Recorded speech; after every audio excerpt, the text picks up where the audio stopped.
My amendment today would drive the bill for Ukraine, take each dollar amount in this act is hereby reduced to zero. If we support our military, support our military. We should be funding to build up our weapons and ammunition, not to send it over to foreign countries to kill foreign peoples. And if this body was worth what it claims to be, what it is, every single one of us would be demanding peace in Ukraine between these countries, peace for these people, so that no more of them have to die. But you never hear anybody demanding peace. No, no, no, no. Peace is the last thing Washington wants because it doesn't fit the business model. I want to focus on one argument of the sponsor of this amendment, who's basically saying that if we pass this bill, we are advocating the killing of Ukrainians. That is a uniquely demented way of looking at this war. Putin invades. Putin, as we speak, is bombing and killing Ukrainian civilians. And the only thing that is reducing the number that he can kill is the Ukrainians' ability to fight back. So to look at this from a pure Russian propaganda standpoint, they invade, they bomb, they kill, and it's our fault for helping the Ukrainians defend themselves. That is the argument here against supporting Ukraine, and it literally makes no sense. Today, this body says the most important thing we can do, no, is not reduce spending. That's not it. Not to do anything to drive down inflation. Oh, no, we can't do that for the American people. It's not to secure our own border that is invaded every single day, by people from over 160 different countries. No, don't secure the American border. Let everyone in. We have over 1.8 million known gotaways. We don't know who these people are. And yet you have members of this body talking big and tough about, oh, we have to defeat Russia. Oh, we have to protect Ukraine. But yet all of you are unwilling to protect the American citizens that pay your paycheck, pay the light bills in this building, and pay for this entire federal government. For what? For nothing. Ukraine is not even a member of NATO. Ukraine is not a member of NATO. But the most important thing you hear in Washington, D.C. is, oh, we have to spend Americans' hard-earned tax dollars over to Ukraine and keep the money going to continue to murder Ukrainians, wipe out an entire generation of Ukrainian men so that there are widows, there are fatherless orphans, there are not enough men to work in their industries. Oh, but you really support Ukraine. Wow, what kind of support is that? It's repulsive. You know, shame on the American government. In the post-World War II construct, the United States is a witness to the world on the values of democracy and freedom.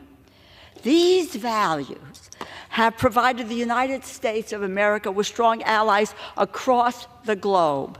It has helped our partners in Europe and NATO to support Ukraine against Vladimir Putin's unjust war. If we do not provide munitions, Ukraine will fall and Putin will be emboldened.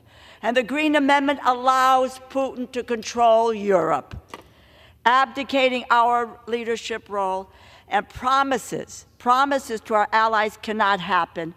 We must support Ukraine's defense. The world prior to World War II was unstable, with authoritarian fascist leaders seeking power, and voting no on this amendment will ensure that history does not, in fact, repeat itself. I urge all of you to vote no. I reserve the balance of my time. If you want peace, give the Ukrainians the strength to stop Putin. He is the one that will not come to the bargaining table right now because he thinks he's winning. He thinks he can go all the way to Kyiv. He thinks he can take the whole country.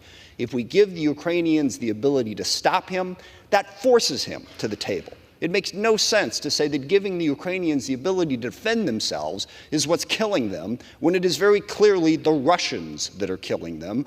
And I would also note that no president has added more to the deficit in one 4-year, or the debt, sorry, in one 4-year term than President Trump. And I didn't hear a single Republican complaining about the debt or the deficit during that period of time. The Ukrainians need our help to bring peace, to stop Putin, to stop what he is trying to do. Also, to Ms. McCollum's point, this also helps our industrial base.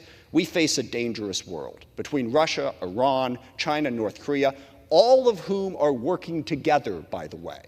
If we don't help Ukraine stop Russia, that helps Iran, that helps China, that helps North Korea. This is about our national security, which I am quite confident that whether asleep or awake, the American people also care dearly about. Please defeat this amendment and support Ukraine and support United States national security interests. Thank you. I yield back. Members are reminded of House decorum.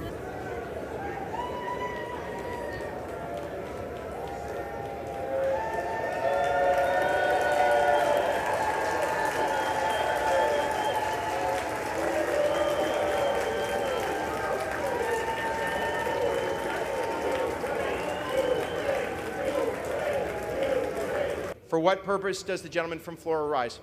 I said, no. The gentlewoman from Florida. Stand up. Put the stand flag away. Okay. The gentlewoman is not recognized. Colleagues, no, I'm going to. The House will be in order. On this vote, the ayes are 311 and the nays are 112. The bill is passed. Oh, one voting present. I missed it, but thank you. Okay. The House will be in order.